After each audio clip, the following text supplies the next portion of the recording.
Welcome to Getting to the Truth in This Art. I am your host, Rob Lee. And today, my next guest is a Baltimore-based designer, entrepreneur, and all-around creative. Please welcome Terrance Diggs. Welcome to the podcast. Thank you, Rob. Glad to be here. I know we had our little chat before coming in, but I'm excited to get through this. Like any of the other, I guess you could say, fans of the program, I've been looking and watching and just like kind of cycling through. And I'm glad I can finally get up on here and speak with you, because I was like, man, I gotta speak with Rob somehow. I gotta put myself forward and really get to talk with you. So I'm glad we made this happen today. Absolutely. Thank you for coming on. It's always it's this thing I've been kind of rocking with, that this is a love letter, really. This podcast serves as a love letter to just really people who are making Baltimore, and just pretty much whoever I'm interviewing, whether it be Baltimore, whether it be outside of Baltimore. Are you making the place that you're in? Are you contributing to it in a way? Are you being part of that art scene, entrepreneurial scene, and just kind of driving that culture? And it's just like, let's do it. Let's make it happen. Gotta love it. So hit me with the vital stats. What's D17? I read your operation started in 2016, but what inspired that start? Give me the rundown. Yeah, I wish I had waited another year to really launch it, just to kind of keep the numbers up. But yeah. D17 is like my, I guess you say, streetwear and lifestyle kind of brand. Started back in August of 2016, but kind of was always an idea that I've always had. Kind of growing up, really have always been, starting out one of the kids that would be tracing comic books and everything. And then as you start to really learn how to get into the tools, like in high school, I remember like remaking people's profile pictures, for their Facebook and everything. But once I got into high school, that's really where I kind of, started to build that kind of foundation for it. It was more or less not really something tangible yet, but that foundation was kind of there. So kind of the name D17, my name's Terrance Diggs, and the D just kind of, for my last name.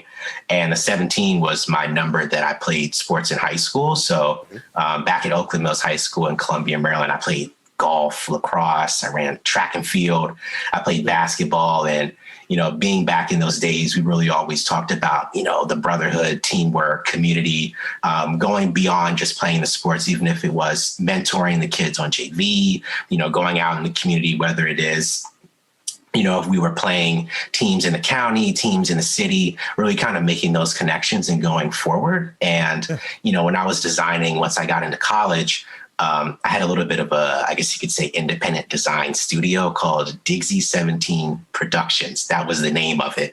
And I was making cover arts for artists in the city. Back at Towson University, I was kind of going around designing the merchandise for the community events at the school and everything. Yeah. And I remember every time, this is like right when Instagram and Twitter and people are really trying to get on those for their businesses. But people would always ask me, they'll always say, "Oh, how's D17 doing?" I was like, "Are you talking about this? Or are you talking about my studio or something?" Because at first I was really pushing the studio. And then I'd always loved sneakers. That's always been my thing. My grandmother always was that type of woman that was always picky about our sneakers growing up. And I always loved, of course, like Jordans and, Nikes, and eventually to the Adidas, New Balances, the Asics, Saucony's, Brooks, all that. And then that's when I just jumped into the clothing thing full time. It's funny because we actually started the trial release in 2016, but didn't really hit the e-commerce until 2017. So it kind of lined up a little bit. But yeah, so, being able to take that love for sports, for design, for fashion, for culture and community, and kind of tying it all together is kind of what D17 really is. That's great. It's great. It's taking people throw around the term what their ethos is. It's like taking these different things that, like, really, when you get down to the root of it, if you will, right? It's like, why do you do what you do? And you just were able to articulate that. A lot of people say, "Oh, I just like designing stuff. I think it could sell." It's like, no, it takes in multiple things. And I love that you keyed in on the brotherhood that's associated with like sports. Like literally, there is an element of, look, this is like my brother, and this is that deep degree of connection, and people miss that a lot of times. It's like, oh, you just play with. It's like sometimes these relationships, these connections last for a long time. You're out there, you might be taking that pick for a person. You might, like hey, man, get off my man's, man. You know, it's literally you're in a battle. And I definitely envy that. I was never really an athlete or anything, but I kind of understand the logic around like sports and the logic around like kind of trying to extend it, you know? Yeah, definitely. I know, like, even right now, I'm still friends and close friends with these guys to this day. Like, you know, one of my teammates got married a couple years ago. You know, it's so weird kind of talking about it when you're like 15, 16, and now you're like in your 20s, and guys getting in their 30s and really still keeping those connections. And it's crazy because the little bit of the duality from it a little bit. So when I was playing lacrosse, I was actually the president of the Art Honor Society at the same time. So it's kind of weird when you think about it. Like, you know, like the movie, like High School Musical, like, oh, he plays basketball, but, oh, he's secretly a singer type of thing. Like I was one of the guys that were painting murals in the cafeteria, and I'm going out to hit people all Friday night and everything. So it definitely was cool kind of be able to see that. And I think a lot of people really were able to branch out some of their other creative avenues, especially if it was teammates. Because even we had other guys that, you know, they were playing basketball, but they were also taking photography, or guys that were doing, you know, they're playing football and playing in fine arts. So it's like, you know, being able to see those guys, and not only were we were able to take from on the field to either portraying it in the art or taking the art and bringing it on the field, you know, if it is, you know, dancing or, you know, being athletic and moving with fluidity. Not saying that we're going to take, you know, design skills and take them on to the field, but even that fashion part, like, you know, I remember one thing, I had a friend that played basketball, and now, you know, people today like put their shorts in their socks kind of a thing. Yeah. I remember I had a friend that played basketball, and I remember he was like, yeah, everyone's putting their shorts in their socks. Keep in mind, this was like 10 years ago.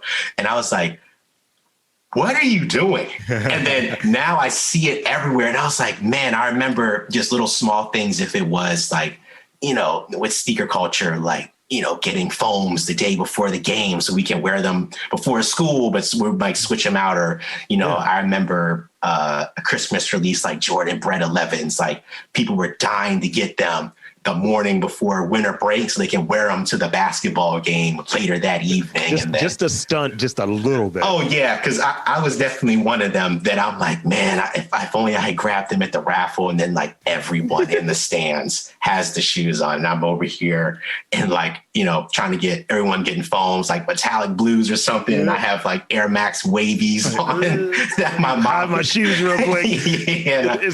It's one of those things, like going back to it, that convergence of the jock per se, right, and the art person having that overlap, because a lot of times people, it's almost like if you're an athlete, you can't be a creative, you can't have an interest in that, and that's always felt weird to me. And it's always this joke like, oh, I'm in sports ball. It's like you can be both. Like, I look like I'm 6'4", like I look like an offensive lineman, right? And it's like, but I always gravitated towards the creative stuff, and I was terrible at sports. But it's like, you should be able to do this. It's like, nah, I'd rather just write this sonnet real quick and do that.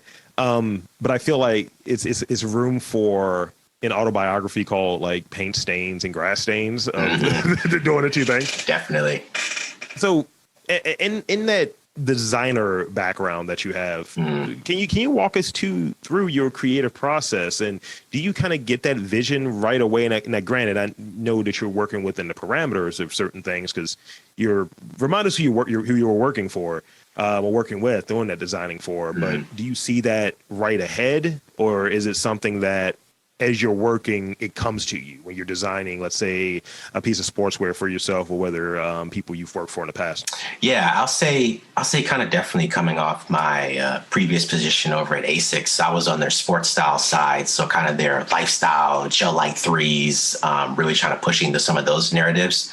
I think from that end, the creative process really kind of starts from, you know, not only trying to get from that e-commerce side, but how we can really tackle a lot of those areas, whether it's sneakerheads, style individualist people. If we're looking at, you know, Western cultures, what are people wearing on the East Coast where they were on the West Coast? What are people wearing in the UK? What are they wearing in Japan? Kind of seeing that holistic global view. And I still love those guys. I hope that they listen to it and they know that I miss them dearly over at my ASICS days. But I know now, kind of going through D17 with the creative process, it really starts with me kind of looking back almost. Like I know everyone always looks back. I know when they start making clothing brands, they're always like, oh, there was always a shirt that I wanted back in the day. Now I can make it now, or there's something that I liked back in the day. Now I can remix it in a way that kind of feels personal to them. But I know in my creative process, sometimes I'll hit stuff right away. Sometimes I could be on a run, and for some reason I'll like look at the sky and I'm like, oh, this would be a beautiful Pantone for a graphic. I have to, I'll take a picture with my phone and like try to put it in Photoshop and see what's popping up, like hex codes and everything. But sometimes it could be, something I'm kind of pondering on, or I kind of think about it. So I know recently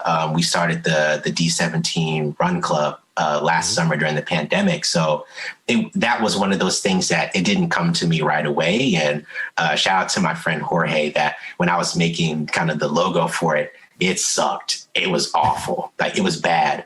But even kind of going through that, I didn't have really a direction for it. Like what do I want to get out of this more than it just being T-shirts that say running on it? What can we really think about outside of, if it is the branding, the colors, if it is, what's really going to be the activation of it, and really trying to piece through not only if it is going to be, we're going to stick with these colors with red, white, and black, because that's, what the brand is, showing energy and, really power with the athletics and in the clothing. If it is going to be, adding additional, ways to do the marketing. Are we going to do it through video and commercial? Are we going to do it through events or influencers? Kind of taking that next step in the creative process and kind of involving some of that marketing as well. Because nowadays it's always about, telling those stories, because people want to know, why'd you do it? How did you get into this? What's the meaning behind it? Because, the industry is so, everybody makes T-shirts nowadays, but what really makes yours connect with people in that audience? And it could be, sometimes I might just see something that just looks tight, and I'm just like, all right, I'm about to make this joint go crazy. Whatever color, if it's like a vintage tee or something like that, I might want to remake it and put D17 on it. But sometimes for me, it's day to day. Sometimes it might be something I remember from when I was a kid playing, I don't know, Crash Bandicoot or James Bond or PS2, or even if it is looking at like the old typefaces of like, what Sony was doing and Xbox and Nintendo. And it's like, well, how can I flip this to look like it is for me or something like that, I think being able to take into the things that you like that really influence you. Like I look at, like I watch a fair amount of wrestling, right? And independent wrestling, they're doing their own T-shirts, and you get to see a lot more of their personality, because really what is going to, and it's an extension of what you were describing, everyone's doing a T-shirt, everyone's doing a this or that or what have you. It's the same thing with podcasting. What personality trait gets you over more than the next person or what have you?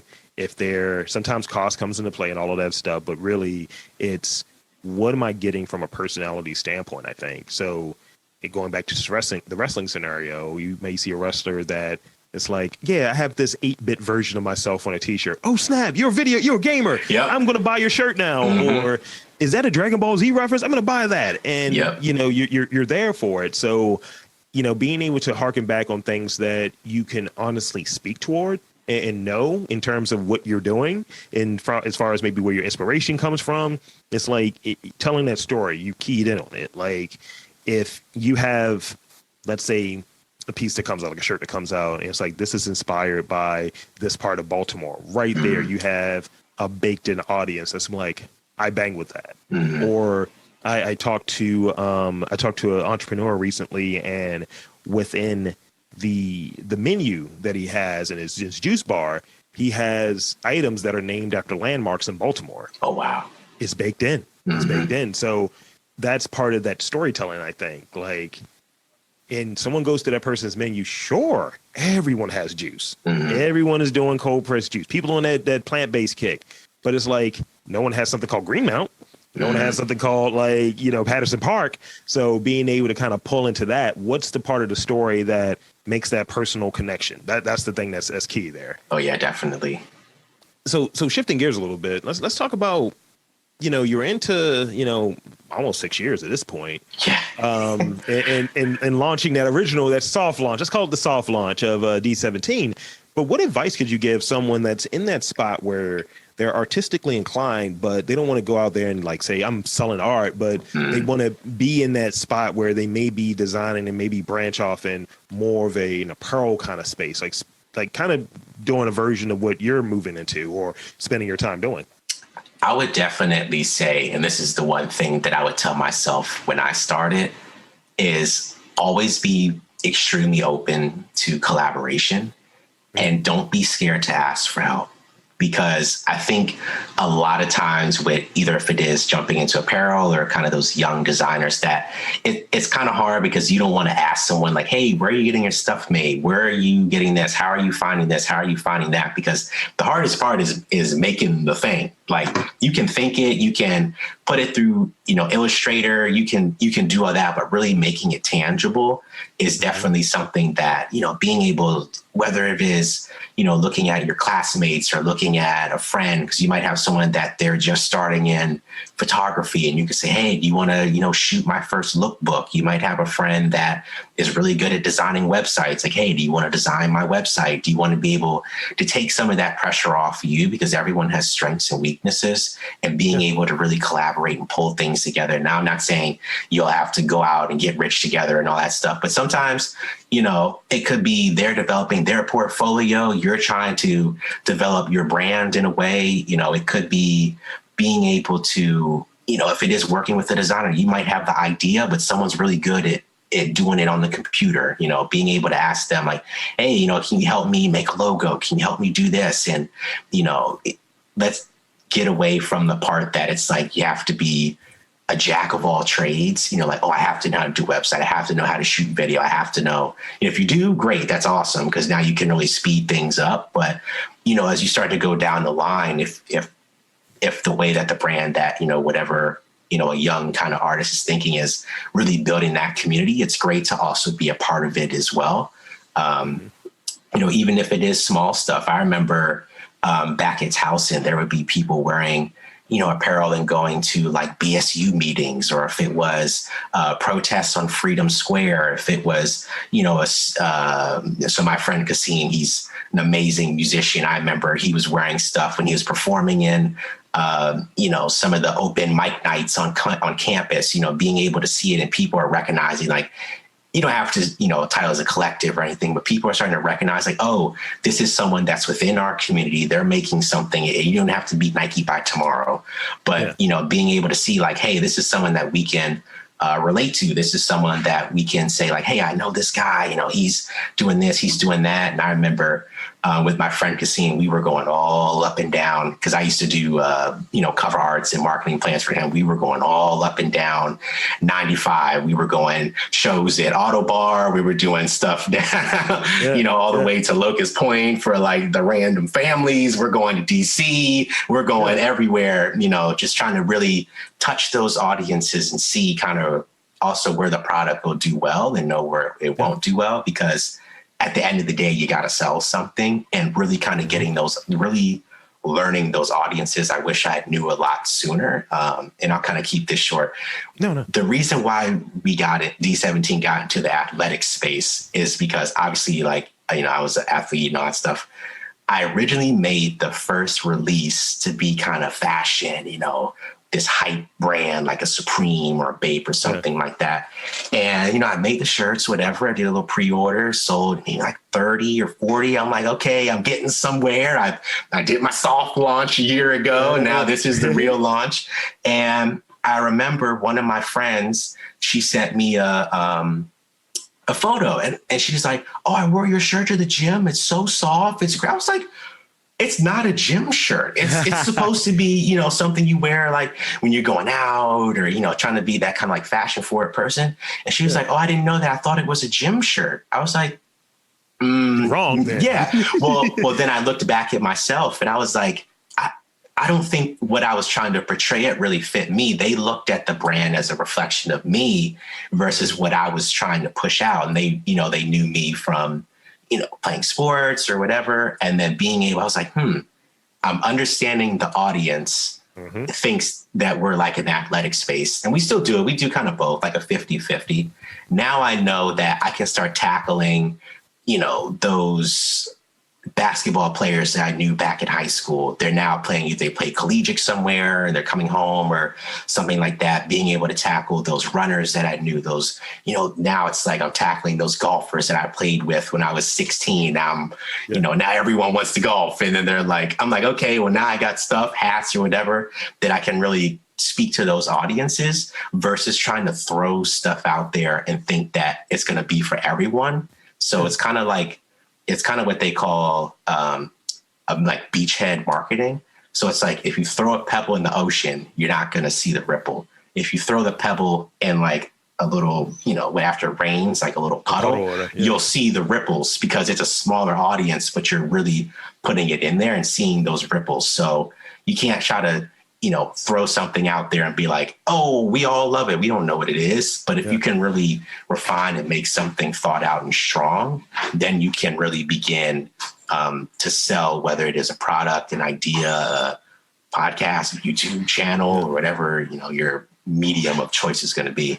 Yeah, no, that makes sense. Yeah, a lot of stuff. No. Maybe there'll be a lane for podcaster hats or something. Little D17, little Hey, I'm down. I'm down. Yeah, no, but I think that's big. When I think often going back to the one thing that you said that I took a lot from was I took a lot from most of the stuff that you said, but I think when you're starting out. And you have this pressure to know everything. And oftentimes I think when you're an entrepreneur, you don't have the resources and so on. Now, granted, I'm for the most part a one-man show, right? So it's when you bring in someone that's a contractor and you bring in someone that's gonna help support what you're doing. If you know a lot, I think another caveat to it is cool. You know how to cross train, how to, what you're looking for. So that still takes time. But I think it's still, you want to free yourself up to be the face, to be the creative direction. But when it comes to the hands and the fingers that are actually pressing the buttons and doing the work, you can't do all of the things. Yeah. Unless you're Dr. Manhattan, and we're not Dr. Manhattan. You see, I threw a pop culture reference in there. Yeah, it was definitely one of those things that kind of, I'll say that definitely shot me in the foot kind of starting out, because I was like, you begin to have a little bit of that imposter syndrome. Either you see someone else in the area doing the same thing, or you can't go look at Yeezy's website and say, I'm going to do that. Unless you are like a super, savant, you knew how to code for a long time, but you can't get all the way to point B without starting at point A, kind of a thing. And I know for me, I was like, oh, I want to make it look like this and this and this and this. And I'm going to make designs like this and this and this fabric and this fabric. And it's like, you begin to overwhelm yourself because at that point, it's almost too many ideas.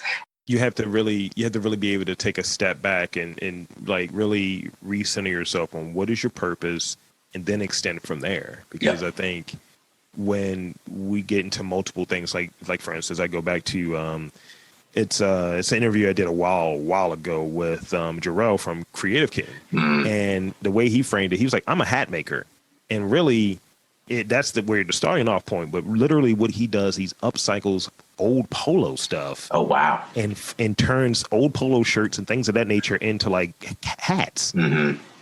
It's like you're almost underselling what you're doing to simplify it so you don't get lost in your own sauce. You know what you're doing, but when you're able to simplify it, it's like, look, I make, like, if I were you, like, I make dope clothes, hard stop, and then move from there. It's like, well, what kind of clothes are they? That at least opens it up to the continued question, right? Like, what kind of clothes are you making?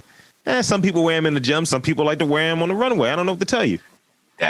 You fit whatever you want to do. I mean, like, if you want to be the sneakerhead and kind of put it on, cool. If you want to be, doing burpees and deadlifts and all that, you can put it on there too. But, like you just said, with, having someone and really knowing your specialty, it's like, I make hats. Like, you can go crazy. Like the brand, like Eric Emanuel, he's really good at making shorts, but then he takes the shorts and uses that brand recognition to say, okay, well, now I can start selling T-shirts. I can do collaborations with X, Y, and Z, because now you know kind of what that, I guess you could say, I feel like a lot of people get away from it, those essential items versus it not being the basic items. It's this is what we're good at. Like, McDonald's is good at burgers and fries, debatable, but they know we can sell a lot of burgers and fries. And now, you know what, we're going to throw some milkshakes, we're going to throw some nuggets. We're going to throw,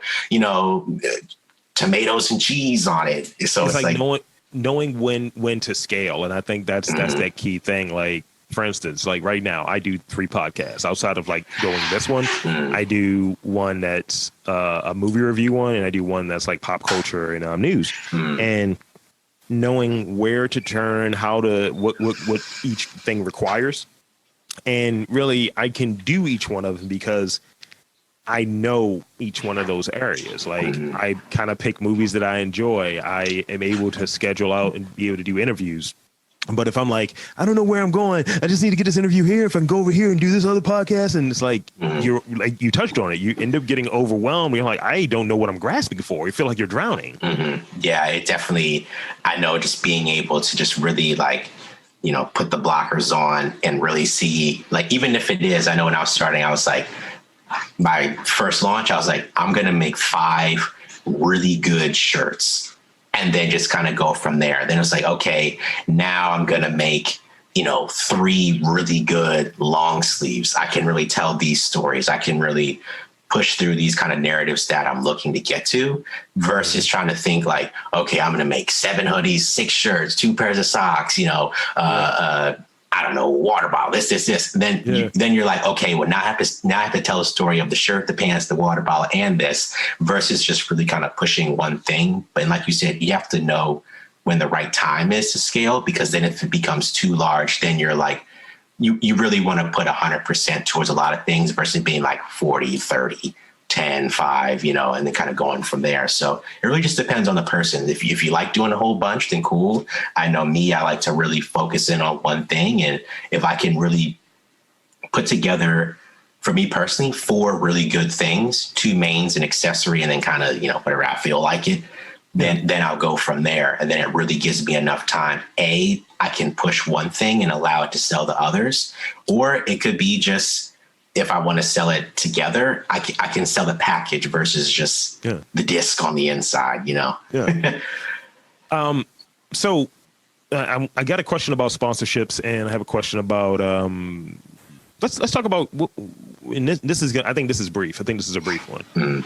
What is your most important tool as a creative? I think right now, honestly, this might sound weird. Right now, my most important tool is Instagram. Say more. It's crazy. It's everything from working with Wristband Bros on like our wristbands. It's one of our like staple things that all the releases have, wristbands that we kind of change out, and it's cool. People just like to wear them when they like go out and throw them on. D17 was recently on Complex Magazine and Complex Style. We were on a show called The Mailroom with Rax Hogan, and it was, they were doing up and coming brands, and he would rate them and the fans would rate them and everything. And I got mostly that from, I DM'd the dude that was the assistant producer on the show. I just DM'd him on Instagram, like, hey, it was good.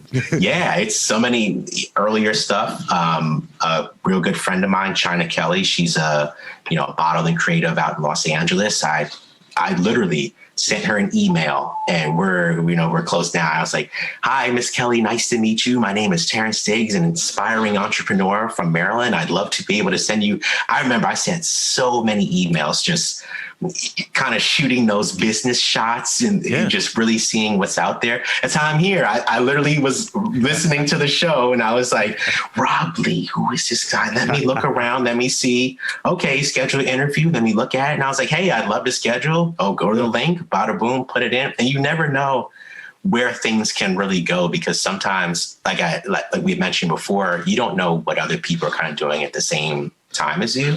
And I know recently over the summer, like the Hot Sauce Art Collective. So I ended up helping sponsor one of their pop-ups. Alpha, I went to college with them, and I just DM'd him. I was like, yo, we always been in contact. And he was like, yo, you want to be a part of this? I was like, sign me up, man. Like, being able to just really now push those conversations that they can both be informal and together. Like I found a lot of my first printer I found on Instagram. I just looked at them and I was like, all right, hey, my name's Terrance. Here's my email. Like, here's my budget. What can we do? And even some of those, if it is printers or something, sometimes they'll be really nice to you. They'll say, hey, like, we see you're a small business. We'll print you a run of 25 T's and go from there. And then you kind of build those connections. And I remember I was, working with shops that were huge. I was working with shops that was just one guy, and I'm coming to his studio and he's just one dude, just, screen printing or doing embroidery by himself. And it just was like, hey, I love what you do. Do you think you want to make some stuff for me, help him out? And you kind of, like you said, begin to build those connections together, whether it is professionally or someone you knew from school or being able also to use Instagram, not only as your portfolio, but really as a way to listen. Because now I use it a lot. If I'm designing something and if I don't feel 100% confident about it, I'll put it on the brand's page story and I'll say, hey, like, what y'all feeling? Blue or burgundy, and then you can kind of get a feel about what the audience likes versus trying to guess what it is. Social listening. Yeah. Right. Because sometimes the more you listen, the better you can make those strategic kind of steps versus trying to guess what they want and then really kind of going from there. Because if it is something you see that's hot, it might be, people are posting, if it's sneakers or shoes, like a colorway that they like, you can really say, okay, how can I invoke that into my process? So it's not like I'm copying, but you can kind of see where these nuances are kind of repeating and how you can make it tailored to you.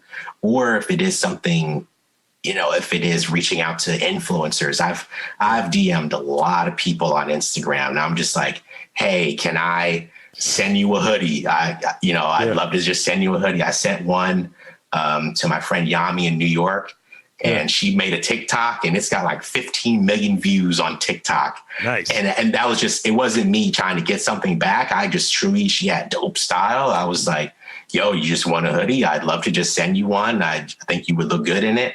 And she, went and made a video on herself, but being able to make those connections, there's still people that still talk to. I'm like, hey, taking it past, like, if you need anything, you let me know. If you want to design something, need my help or something, let me know. It's not more or less just like that one-to-one trade, but it's crazy that it literally starts sitting on Instagram and you'll see someone and building that connection. And then either you're growing together or you're just collaborating. You're touching new audiences. They're seeing your audience and going from there. Collaboration is important. I like one of the things that I want to transition into, like I have sponsors, I have just different opportunities that come there. But for me, it's like, I'm not trying. People ask you, are you trying to do this as your full-time thing? No. I enjoy doing this and I don't want to be attached to it that if I needed to stop for whatever reason, that it's going to be that much harder. I enjoy doing it and I want to keep that the way that it is. But one of the things that comes out of it that's even more enjoyable is to be able to speak in the language. Like this is my artistic expression, right? So if I'm able to work with somebody who in a collaborative way that, oh, well, I'm doing this art piece. Hey, can I just hang out in the studio and watch you do your thing? Sure. That is what matters to me. Those are the experiences. That's more valuable to me than money or any of these things. It's that collaboration thing. Or if someone's like, hey, I'm designing this cool shirt, I want to do an exclusive colorway for you. Hell yeah, let's do it. Let's make it happen. And that's the type of conversations I want to lean into versus just, hey, send me this or send me that. I don't need any of that. People want to speak in that language of, hey, I'm going to comp you for this show. I really like what you do. That's great.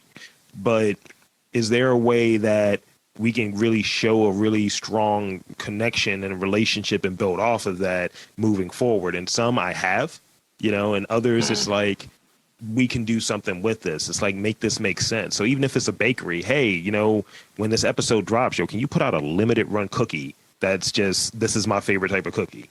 And it just shows that it's a relationship there. And some people kind of get it and understand it. And part of it is the level you're on too. So even going back to the thing you touched on in terms of maybe an influence, right? Like, oh, that's a colorway that I'm looking at.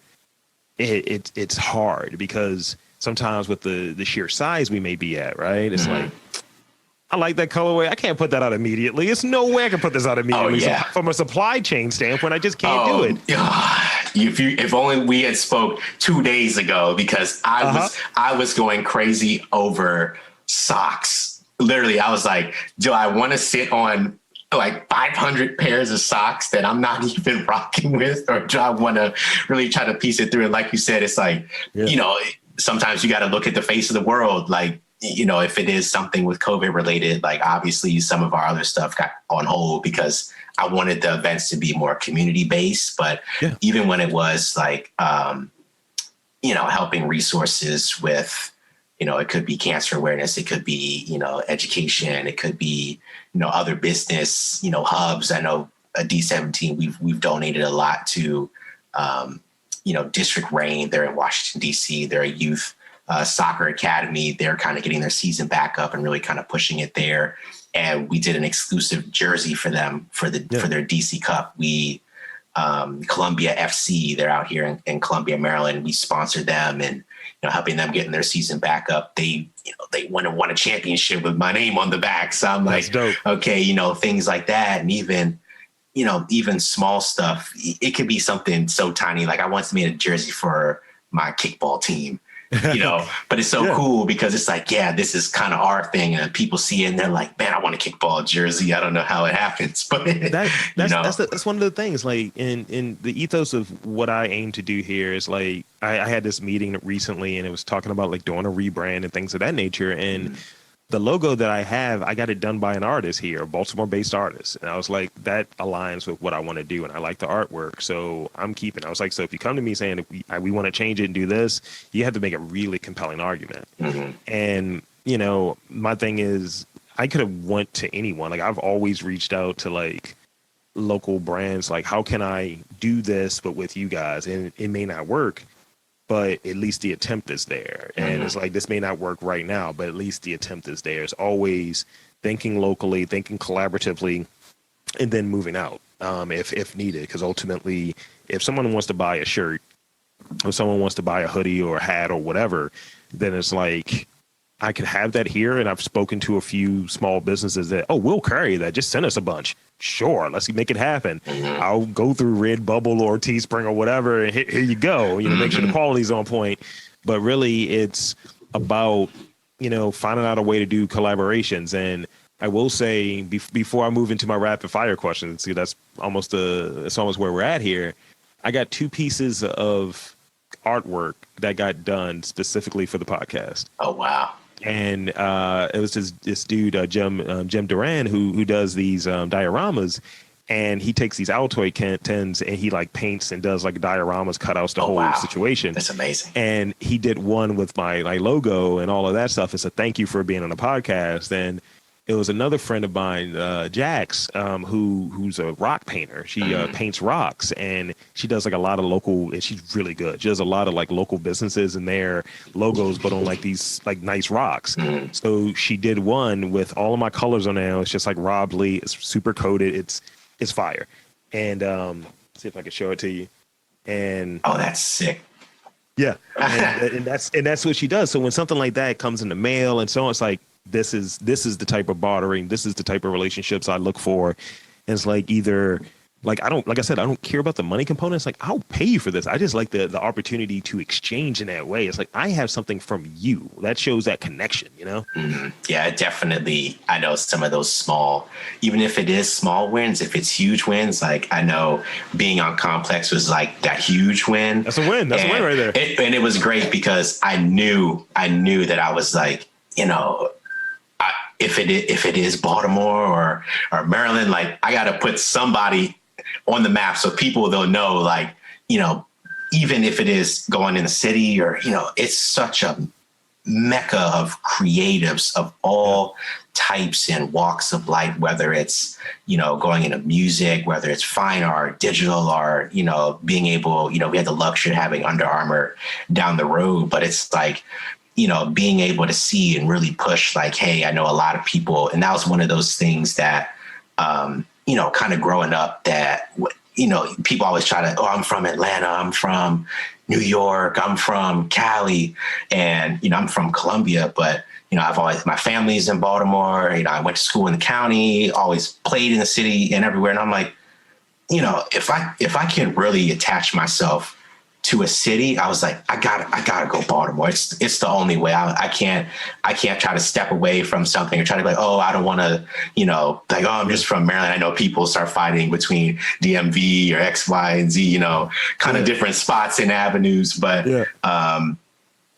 being able to now it's starting to be like people like, oh, I'm a creative from Baltimore. They're like, oh man, you must know, X, Y, and Z. Do you know, do you not do this? Can you do that? Do you know this guy? Have you been here? Yeah. I'm like, yeah, you should know that there's more out here, especially, where we all live, and seeing it grow and seeing it develop. It's just like now everyone's going to try to get on the wave with it versus trying to, now they want to, might see it on TikTok and people are saying, this is, Baltimore people and all this stuff. But now it's like, low key, they're like, man, I wish I had my 990s. I wish I could do this. And then now they're like, oh, that's a Baltimore thing. And then, all those fights and disagreements. But it's like, they want to be in it. They don't. They step back. They're in it. It's a mess all over the place. I want the question to be, so have you been on Truth in His Art yet? That's the real Baltimore question. I want that to be the thing. Before I get to the rapid fire questions, I want to ask you this, and let's be brief in this one because I think I know the answer. Let's talk about new ideas. Often we have an idea and we get married to it. And kind of what I was talking about earlier, where I know that there's some hard stops. I'm sticking with my artwork. I'm open to it, but you got to make a compelling argument. And we have a vision. And, so with that, how critical are you of your own work? And how does that affect what you're doing? Like, all right, I'm a little too critical of this is stupid. Why did I do this? And has there been a time where you had to like pivot and really like scrap a whole idea? I know you mentioned the socks and some things that have happened with, pandemic and all. There's been times that I'll have an idea like in my mind. I'm like, okay, let's do this. This is what I need for the packaging. This is what I need for the shirt. I'll do this.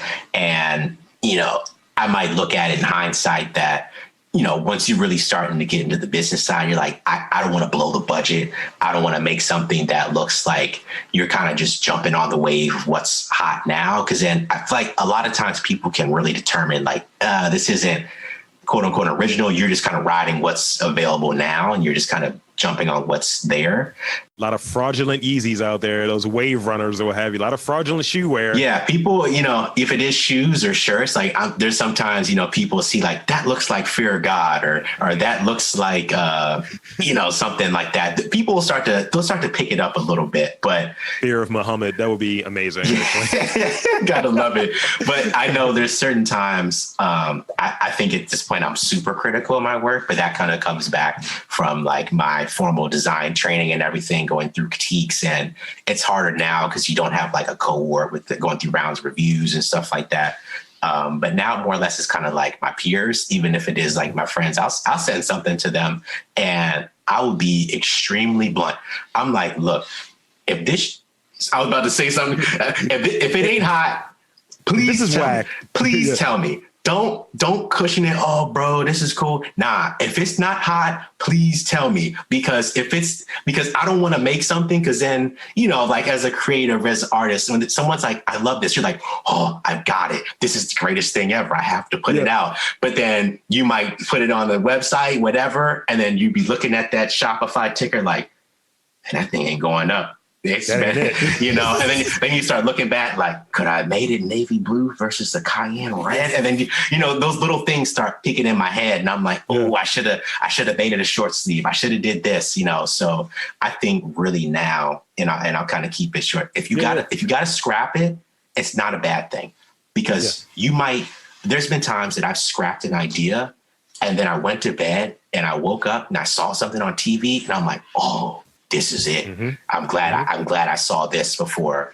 I went with that old idea. Or you might like even the designs I'm working on now. I saw something on Instagram at like 2 a.m. and I was like, man, this color combination goes crazy. And I'm like, I'm glad I saw it. Now I can kind of get into it. because you never know, day by day influences, being exposed to certain things change so quickly. Like I might see a logo on a delivery truck and I'm like, man, what is that? And like I could flip that, this way and this way. But it's like, if I didn't get up, decide to go to Chipotle and I saw that delivery truck, that's how I start getting stuff sometimes. Or, I might see kids if I'm going for a walk and they're playing, basketball or something. I see them and, what shirts they're wearing. I'm kind of looking at like, okay, they're all kind of having this style. They're all either wearing, Pumas or Nikes or something. I'm like, okay, maybe I should make something along those colors or along these specific cuts, maybe more baggy, maybe more fit. It really just depends. But I would definitely say if you got to scrap it, scrap it. If you have to pivot, do what you need to do. But sometimes if you really fall in love with something, just go with it. Because once the passion starts to get into it, you really begin to love the process a little bit more. It's rapid fire time. That's the only way I can really put it. I'm ready. I'm ready. The way that these rapid fire questions work are I'll ask you a question and the answer is what the answer is. It's like, I said what I said. All right. To the book. You don't have to give any extra context or anything, because people they get really protective of their decisions and like, well, I like this. It's like, because blah blah blah. It's like, no, if you like it, you like it. That's all that really matters. All right. Under Armour trainers or ASIC trainers? That is a hot take question. Oh, right Lord, you lucky my contract just ended, but trainers, yeah. I'm going to have to go. I'll break it in two parts. Stylized, ASICs, performance, Under Armour. That's legit. If it's performance, I've worn Under Armour my whole life, but ASICs, they're a little bit more better for me, like kind of style-wise, but whatever comes, the fat tires go crazy though. I'm not gonna lie. Those sneakers I was telling you about, the ones that got ripped, they matched with this what is it? This North Face backpack that I had. They were like the same colorway, and I was like, yo, I'm really mad that these shoes got ripped. They're like black with like almost the Colombian flag accents. I was like, yo, that favorite Jordan. That's a good rapid fire first one. Favorite Jordan. I would have to say the Carmine Jordan 6. Damn. I like the color blocking on them. That was like the first one that I really loved. So it's funny because the D17 logo kind of looks like the color blocking of a Jordan 6. It does. So, I was wondering if that was intentional. I think my first pair of Jordans were the original 8s. That shows you one, I'm old too. That's a good one though. I rebought them when they released the retro. I was like, all right, good. Now, because I see what's in your background, favorite Marvel movie? Favorite has to be, which was it? Spider-Man Far From Home. Is that the one that they went to Paris with the new Tom Holland? I like him. He's good. That's probably my favorite one. A little bit newer, but that's a good one. I'll stick with it for a rapid fire.